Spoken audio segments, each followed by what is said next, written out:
What's up, guys? Welcome to NFBTV Canes all day. If you're rocking with the you know what to do. Hit that like and subscribe button so you never miss out on the video. I told you guys, send me your questions, and I'm going to answer them. And I got two really good questions. I think three in total that I want to talk about today that I appreciate everybody sending in their questions, and I will continue to go through the comments to look for questions to make videos.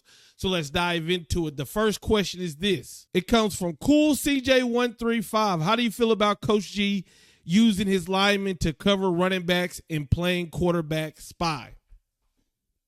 Now, before I go off and just give you this answer, I want to say the defense is doing well. The defense is done well. So I think overall, I like what Coach G is doing. The defensive coordinators that I like defensive coordinators that are going to attack the quarterback and that are going to confuse the quarterback. Now you may like a defensive coordinator that is going to rush four guys and play coverage, or just going to play base. So maybe the defense can pick up that defense faster and they can play faster. I like a defensive coordinator that's going to attack and that's going to try to confuse the quarterback, right? This is a defensive coordinator that nobody ever talks about, is the blitzing defensive coordinator for the Philadelphia Eagles. I think it was Jimmy Johnson or Jimmy Jones. He was the old defensive coordinator for the Eagles, and I've always loved his mentality of blitzing, making the quarterback throw the ball fast. Now, I say those two things because, this has been the topic of conversation is we've seen the running back catch some passes out of the backfield. We've seen in the Temple game, Jaden Wayne was guarding the running back and he caught a pass for a long game. Here's how I feel about it. I like Coach G, and I like his scheme. Whatever comes with it, I like it.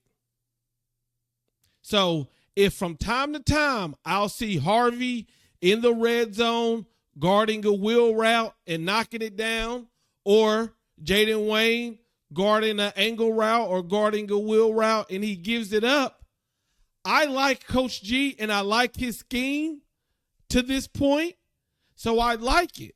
My thing is, I don't like defensive coordinators who don't adjust. So in the first quarter, we give up a wheel route to the running back. The second quarter, we give up a wheel route to the quarterback, to the running back. And in the third quarter, we give up a wheel route to the running back. Now, if that is happening, then I think that's when it's time to look at Coach G and say, what's going on, bruh? You either got to stop running that coverage, that play, or you got to adjust. I believe last year we had a coach who just said we're going to line up, play basically a base of line type of defense, and whatever happens, we're gonna just tell our players to tackle faster and play better. I believe Coach G will keep attacking the quarterback different ways. Sometimes he'll bring two linemen and the linebacker in a corner, different ways. Sometimes he'll end up with the lineman on a running back. I'm okay with that.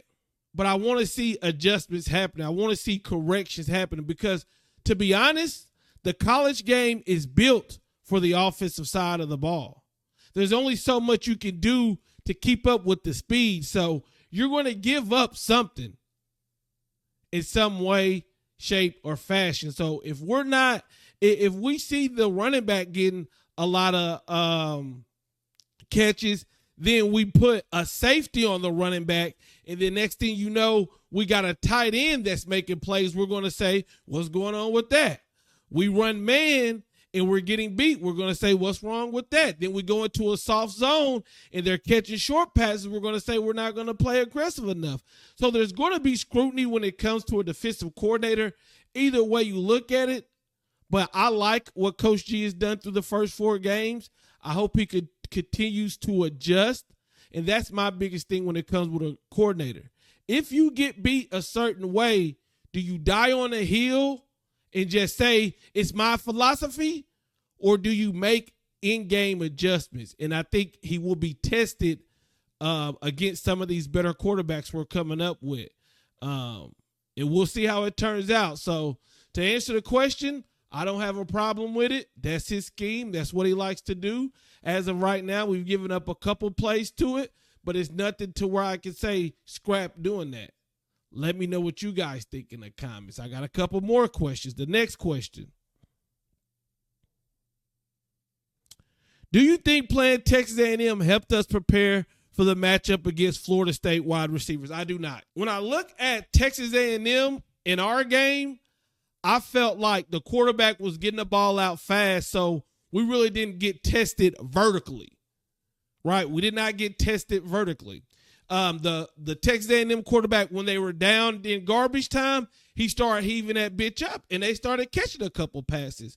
So I don't think our corners have been tested like Florida State is going to test us, because Florida State is going to throw and pray. That is their offense. They're going to try to run the ball, and if you can stop their running game, they're just going to start throwing go routes. They're going to throw and pray. And then they're going to try to lull you asleep. Rolling Jordan Travis up, secondary comes up, woo, he going to throw that bitch quick and fast and pray that Keon Coleman or Johnny Wilson can go up and stagnant. So, no, I do not think our corners has been tested, and I do not think Texas A&M playing them really gave us a true representation of what we'll face when we'll go up against Florida State. That is my opinion. And then the rest of the question says, do you think Clemson will fold because their season is basically over? No. Clemson is not folding. Matter of fact, I'm here to tell you right now that when we play Clemson, they will be a better team. Because, one, this is the beginning of the season. We'll play them later on in the season. And I don't like Dabo, but Clemson, most of the time, or if you look at what they've done, they get better as the season goes on. They played Florida State. They didn't have their number one wide receiver. You know, everybody's dealing with injuries, but I believe when they play us, it just happens. They're going to play the best game that they played. And I still think Miami can beat them. But just because they lost a game to Duke, a game to Florida State, 2 games that they were in, they literally have Florida State. They have Florida State right where they wanted them. And they were going down to put the 2-score lead. Safety or corner or safety comes off the edge, makes a hell of a play, knocks out the quarterback, picks up the fumble, takes it to the house. Then Dabo plays conservative, tried to put it in the hands of a kicker who hasn't been even with the team for a while. And Florida State ended up winning. And how did they win? This goes back to the last question, and I said our corners haven't been tested vertically. How did Florida State win that game? Jordan Travis just threw that bitch up, and Keon Coleman made a good play. Throw and pray offense. That's what I think about Florida State. But no, when we play Clemson, we're going to get the best Clemson. Guys, those are some good-ass questions. Let me know what you think in the comments. I'm out. Peace.